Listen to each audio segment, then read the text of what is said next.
Hi YouTube, welcome back to my channel. My name is Cameron. As you can see by the title, I have another girl talk video. I'm gonna do a things you should know video. And so basically things that I've realized in my limited 21 years of life, things that I have realized and things that I have come to the conclusion of, things that I think every woman or girl should know, things that I think are very vital and crucial to know in life. Right? And I don't know everything. I don't got all the answers. And definitely these things that I'm about to list in this video, I can say enough about it to make a video, right? So before we get into this video, make sure to like, comment, and subscribe, and turn on my post notifications so you'll be notified whenever I post a new video. So without further ado, let's get into this video. Okay, so for today's video, I have 9 things that I think all women and girls should know, especially young women, because older women probably already know this, but young women, we need to know this especially, just to help set us up better in life. So number 1, it is perfectly okay to communicate your feelings. So whether you're happy, mad, sad, angry, whatever emotion you feel, it's okay to communicate that emotion and your feelings, whoever you feel comfortable communicating those feelings to. It's not a healthy thing, it's not a good thing to bottle up your emotions and to keep everything inside. Everyone needs at least one person that they feel like they can confide in, someone that they feel like they can talk to. And even with relationships, whether it's your mom, your dad, your siblings, aunt, uncle, friends, if they did something or said something that hurt your feelings or something that bothered you, it's okay to tell them about it. It's okay to express yourselves to them. They really love you. They will be receptive to it, and they won't be defensive about it or try to make you feel bad for feeling the way you do if you bring it to them in a respectful way. If you bring it to them with your guard up and you try to attack them, then obviously they're going to be defensive.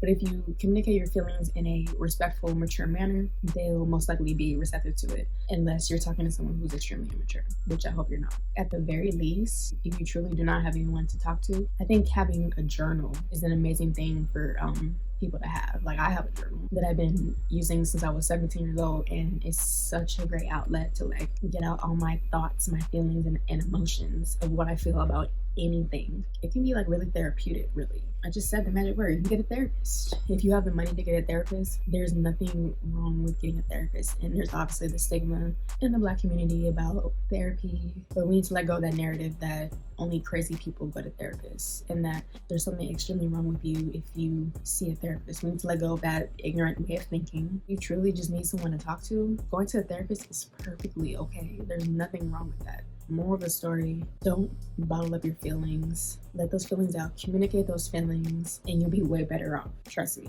My second thing that you should know is never ever date someone who doesn't add joy to your life. So basically, never ever date someone who doesn't add any value to your life, who doesn't add any joy, doesn't add any happiness.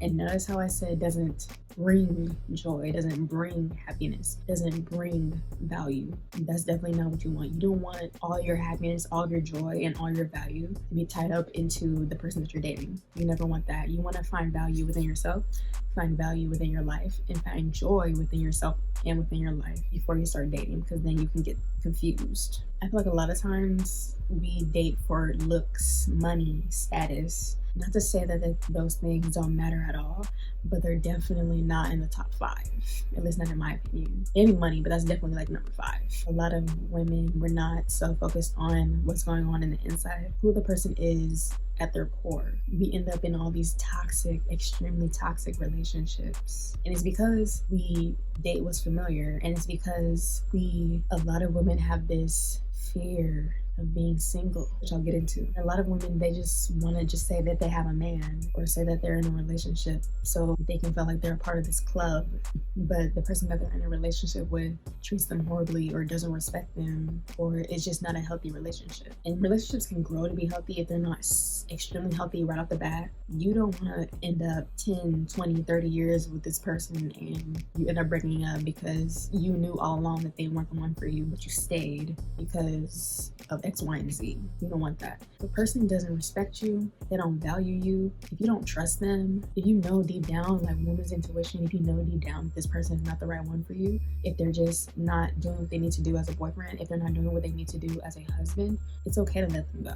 And I know it's easier said than done, especially if you guys are married, if you have kids. I get that, but life's too short to be in relationships that again, don't add any joy or don't add any value to our lives. My third thing that we should know as women, it's kind of like a add-on to number 2, is that it's okay to be single. And I know me as a single person, it's easy for me to say that. I think so many women, we have to learn that it's okay to be single. You don't need to be in a relationship. We don't need to have a boyfriend. We don't need to be with someone at all times. You don't always need to be going on a date with this person or talking with this person or being on the phone with that person. Like, it's okay to just sit with yourself and be by yourself, completely by yourself, and not have all these different people in our ears at all times saying all these things and clouding our brains with things that are probably meaningless at the end of the day. And like I said in my number 2, like, a lot of women have a deep-seated fear of being single, and so that leads us to stay in these toxic relationships because we don't want to go back to being single, because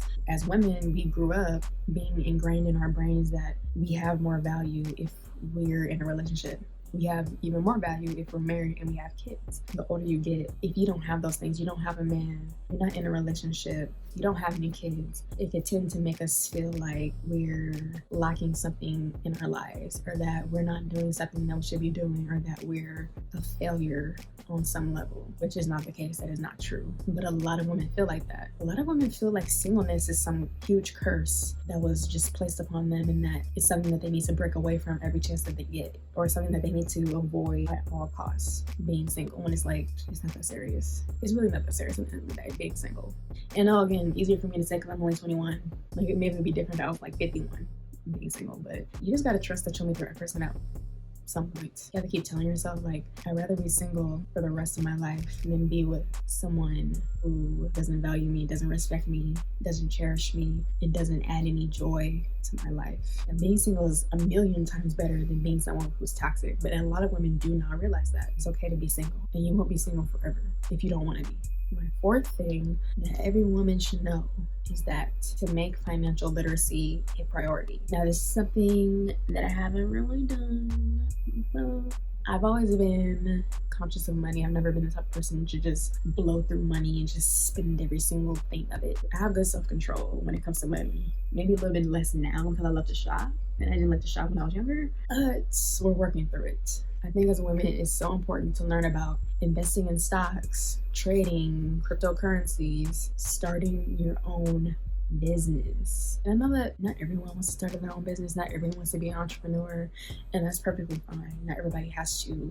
I think it's just something so liberating about being your own boss, making your own money, being in control of your own schedule, being like fully in charge of your own life, just in terms of your career and your job, not having to answer to anybody and not having to work for someone else, completely taking the reins of your own business and completely taking the reins of how much money you make and being in charge of how much money you're bringing in. I think that's so important for us, especially Black women in particular. I think it's so important to have more than one stream of income, especially in today's time. You never want to have just one stream of income. I think it's important to have at least 3. I was gonna say 2, but 3. Say if you work at Target, you don't want Target to be your only stream of income. That's why I say you should make it a priority to learn about investing in stocks, trading, cryptocurrencies, or any other type of side hustle, so that your target income isn't your only income. Because who knows, you can get laid off tomorrow. You get laid off today, your boss can call you today and tell you that you're fired. And you don't want to ever be in a position where you're stuck. You don't know what to do, and you don't know where your next meal is coming from because your paycheck just got cut off. You never want that. Again, especially as a Black woman, and especially if you don't have anybody taking care of you. Moral of the story, make it a priority, especially as women, to have more than one stream of income. More than 2, really. More than 2 streams of income. And that takes time. That doesn't just happen overnight. But if you can get to a point where you're completely financially free, you don't have to worry about how much money you're making, or if you're not making enough money, or how you're going to pay your bills. That's just like pure bliss. I mean, not that I know because I'm not there yet, but I will be one day. And that's really where you want to be in life. 5. My 5th thing that all women should know is that you need to have better discernment about friends. So basically, if you don't know what discernment is, intuition and your gut feeling about a person or thing or situation, whether it's a good feeling or a bad feeling. It's very important to be able to decipher if someone truly has your back or if they just want to take advantage of you or if they don't have the best intentions for you. Like I said in my friend's video, like we tend to, as women, throw around the friend word. We meet someone and then we're calling them our friend the next day and we don't know anything about them. It's just surface level and you're calling them your friend when in actuality, that person could be crazy. They could be off and you're calling them your friend, or you can know someone for 2 weeks and you're calling them your best friend, and again, you don't really know them like that. So that's why I say you gotta vet people. What is this person really like?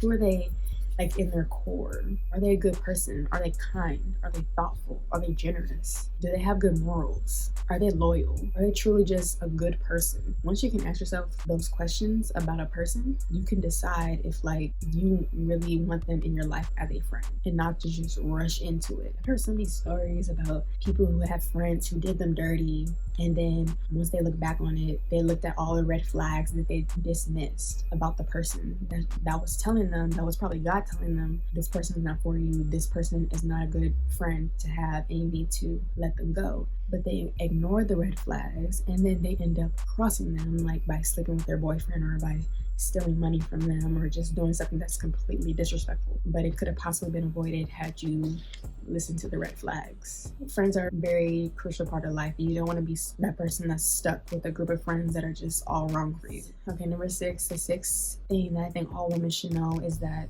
having insecurities are okay. Really, because we all have them, and I know that's kind of like a duh kind of thing, but like I know we as women, we have so much pressure on us from society to look a certain way, act a certain way, or to have our hair look a certain way, or to dress a certain way, have our bodies look a certain way, and it can put a lot of pressure on us, and it could lead to so many insecurities within ourselves and feeling like we don't look good enough or that we're just not enough in general. Most people have pressed themselves that they don't love. If you watch enough of my videos, you know that I'm okay with plastic surgery. And if it's that bad, if it's that deep of an insecurity, I say fix it if you can, whether that's through working out or through some type of cream, ointment, whatever, surgery, whatever, get it fixed. Or if it's something that you can get fixed, then you just have to learn how to accept it. And most women are like that, even men. Men are insecure too, that they have things about themselves that they don't like. Like they might be cool and confident on the outside, but on the inside, they have like some real deep insecurities that they would never talk about with anybody. Having insecurities, like that's perfectly fine. It's either we can find a way to change them or we just have to accept the way that they are and accept that it's never going to change and that we're okay with how we look and that we're beautiful the way we are. 7th thing that I think all women should know, we should know when to say no. And I know that's tough, especially as women, because we can be like people pleasers sometimes and we don't want to hurt anybody's feelings and we don't want to make anybody feel bad. That's me for sure. But I just think there comes a point where we just really have to learn how to put our foot down and know when to say no to something if it's something that we don't want to do, and really just to protect our peace if nothing else. I saw this quote, it was on Instagram I think, and it said, if you are a person who values their time, do not do anything you truly do not want to do. And that just hit home for me because I'm definitely a person that values my time. I value my time deeply. I don't like when people try to make me do things I don't want to do. And I know that's life. Like you're going to do things you don't want to do. And that just comes along with having family, having friends. They're going to want to try to get you to do things that you just really don't want to do. And sometimes you have to take one for the team. But I don't think you have to take one for the team all of the time, every single time. But I think definitely if it's something you truly deep down do not want to do, you gotta like stand up for yourself and be like, no, I don't want to do that. And of course you can say it in a respectful way, you don't have to be disrespectful about it, but you just have to, tell them no, or else people are just gonna run over you for the rest of your life and you're gonna be roped into doing things all the time that you don't want to do. If you truly, again, deep down do not want to do it, don't let anybody pressure you to do it. Your peace of mind is what matters most at the end of the day. And that leading into my 8th thing that I think all women should know is that you need to prioritize yourself above anyone else. sometimes, not all the time. It's okay to make yourself a priority. It's okay to put yourself first. It's okay to care about what's going on with yourself first before anybody else. Sometimes, again, not all the time. Especially these days, mental health and self-care is becoming more of a topic that people are talking about. And I think it's important to make those things a priority in your life. What is it that brings peace into your life? What is it that makes you happy? What is it that just brings you fulfillment in your life? It's okay to cater to those things so that you'll have more peace. Self-care, whether it be your hair care, whether it's your skin care, your nail care, things that just make you feel good about yourself. Focus on those things. Or even therapy, like I said in the beginning of the video. Whatever it is in the world that makes you happy, that brings you peace, that brings you joy, that makes you feel fulfilled, make that a priority. If other people have an issue with that, then you gotta just ignore it, because you're the only one living your life and you have to do what makes you happy at the end of the day. You have to always remember to make time for yourself, because no one's going to do it for you. It's okay to make other people top priority sometimes, but you gotta make time for yourself at times too. You can't just completely neglect yourself, because that can lead to emotional, mental, and physical distress if you completely ignore your priorities and ignore your needs. Okay, my last and final thing that I think all women should know. Number 9, as women, we have to be able to admit when we're wrong. And I know that's a tough one. That's so tough, because a lot of women, we tend to think, me included, we tend to think that we're right all the time, or that we're just never wrong, and then nothing's ever our fault, and that it's everyone else's fault. I think self-reflection is an important trait that we need to have as humans, but especially as women. Be able to sit down with ourselves and ask ourselves, okay, where did I go wrong in the situation? What could I have done better? How could I have reacted in a more mature way? How did I contribute to this argument or to this situation that had a negative impact? Being able to determine where we messed up and where we went wrong, and how to apologize. Because I know a lot of women struggle with that, being able to apologize and to say that we're sorry. It takes a lot of maturity to actually give a sincere apology, because anybody could say sorry, but they don't mean it. And they just say it to try to resolve the issue and move on. But to give a real, genuine, sincere apology, that takes maturity. And a lot of us don't have it. That's something we struggle with, but we can come out of that. We can combat that for sure. I think it's important as women to let go of the stubbornness, just truly learn to accept when we're wrong, be able to determine when we're wrong, accept the fact that we're wrong, and be able to apologize when we're wrong. That's like the trifecta. We gotta do that. We gotta do that. It's important as women. You never want to be the woman who people are like, she doesn't apologize. She's not gonna say sorry. She's not gonna do that. You don't want to be that woman, because that woman is really stuck in her ways and immature thinking and doesn't really care how other people feel. Okay, so that's the end of my video. Those are my 9 tips that I think every woman should know. Let me know if there's some more tips down below in the comments that you think more women should know. And also let me know if you want me to do a part 2 to this video, because I like this video. Make sure to like, comment, and subscribe. Leave video suggestions down below. I love you so much. You made it in this video. Make sure to stay tuned for my next video. I'll see you guys next time. Bye.